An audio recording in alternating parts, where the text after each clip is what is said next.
132 moves. Hans Niemann and Nihal Sarin just turned the chessboard into a torture chamber in Chennai. And I have never seen a draw this exhausting. We are talking about pixel-perfect precision required for 6 hours straight. Was this a masterclass in defensive resilience, or a missed opportunity for glory? Let's dive into the carnage of the 2026 Chennai Grand Masters.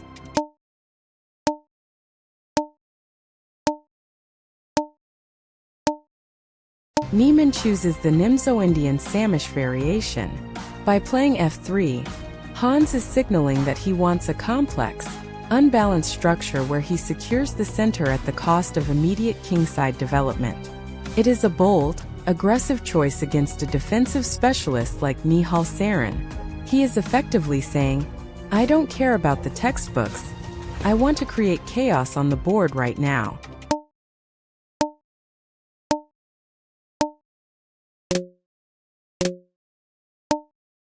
The game explodes.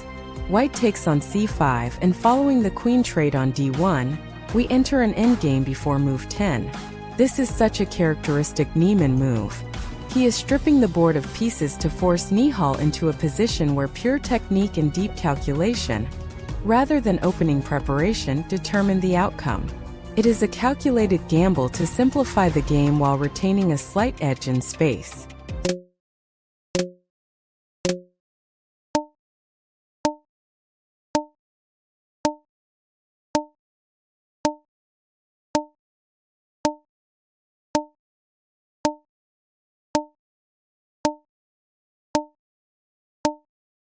Wait a second, did he really just push g4?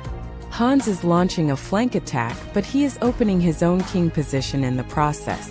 This is the definition of high-stakes chess. Nihal immediately reacts with bishop takes e4, creating a tactical skirmish. This move isn't just about gaining space. It is a psychological weapon designed to drag the opponent into deep waters where one wrong move means immediate defeat.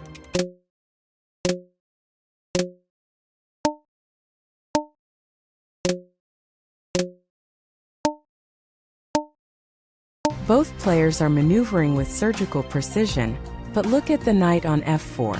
It is an absolute monster. It controls vital squares and restricts the black pieces. Nihal responds with knight e3, a beautiful centralized jump that creates immediate tension. It is a chess duel of the highest order, where the evaluation bar is practically flat, but the human pressure is sky-high.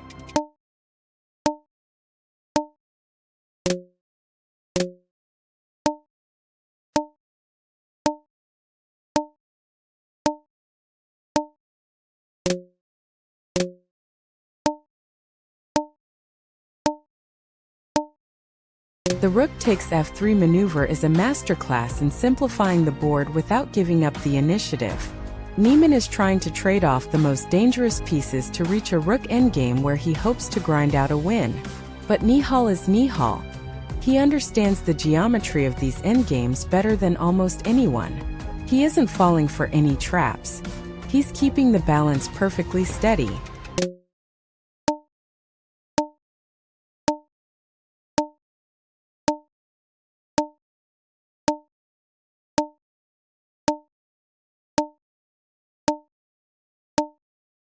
We are now deep in the thick of a rook endgame. Niemann snags the b4 pawn, creating a pass pawn for white, but look at the black rook on a4. It is perfectly placed to harass the white king. This is where the game turns from a tactical battle into a grueling endurance test. Every single tempo counts now, and the engines are starting to sweat even if the players aren't.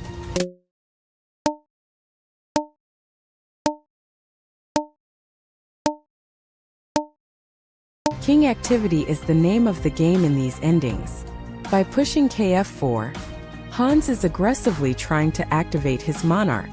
However, Nihal plays e5 with immediate precision, challenging the king's path. This is a game of cat and mouse where the feline is also a mouse.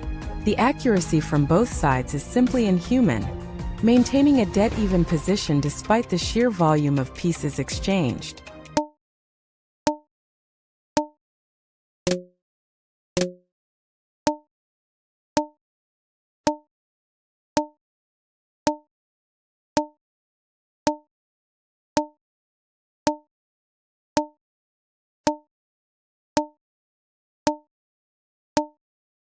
We are crossing the 50-move mark, and the tension is palpable. The players are moving like machines. Hans tries to reposition his king to pressure the black rook, but Nihal is playing defensive chess at a level that borders on prophetic. He anticipates every infiltration attempt, keeping the black rook active and pinning the white pieces to their defensive duties.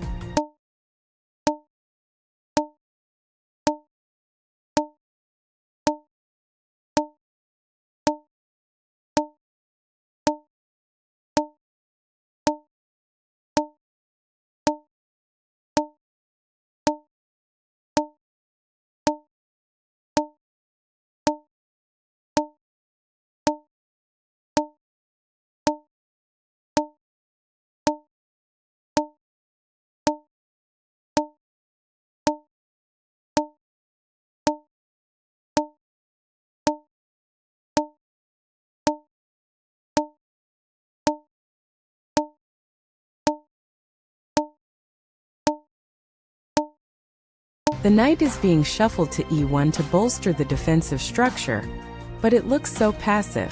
Hans is desperate to find a breakthrough, but the board is so dry that it feels like trying to squeeze water from a stone.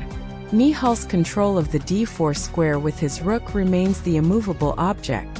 It is fascinating to watch how two elite grandmasters manage the drawish nature of this position.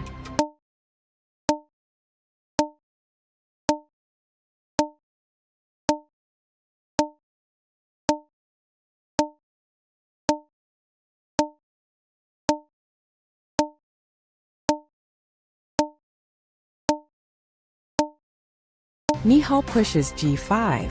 This is a dangerous moment. It creates a critical pawn structure shift.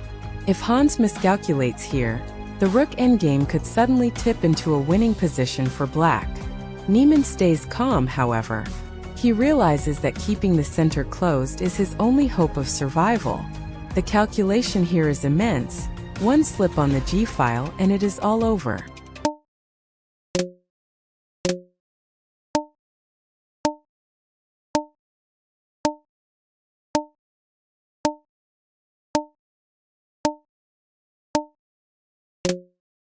Rook takes e4. Niemann is finally trading down. He has identified that the knight versus rook endgame is unwinnable for him if he allows black's king too much freedom.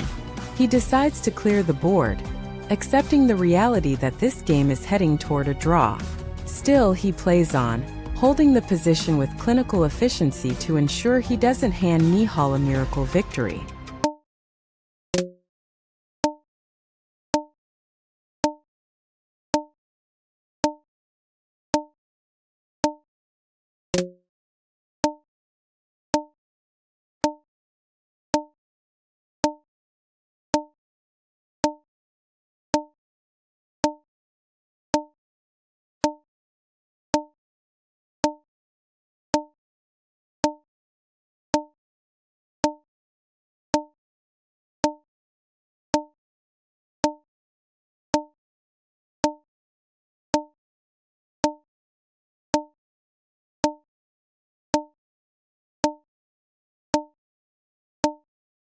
We are past move 100. At this point, the game is a test of pure willpower. Niemann is trying to find any possible way to challenge the black rook, while Nihal is waiting for the inevitable handshake. The knight moves on f3 show a desperate need to stabilize, but there's simply nothing left to fight for. The draw is inevitable, yet they play the final moves with the intensity of a championship match.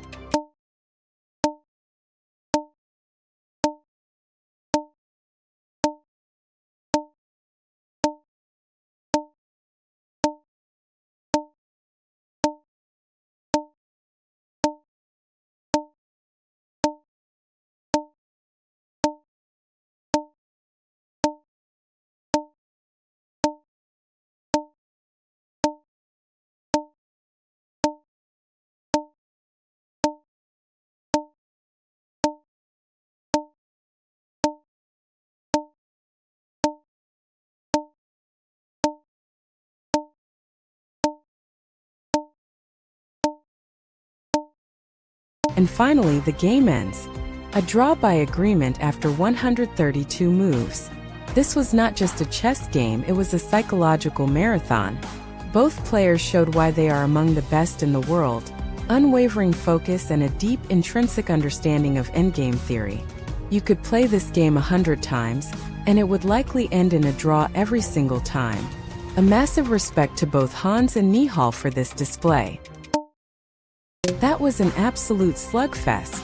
If you survived that 132-move marathon with me, you are a true student of the game. These endgame grinds are where the real grandmasters are made. Make sure to hit that like button and subscribe to Chess 64 Elite Academy right now for more elite chess content.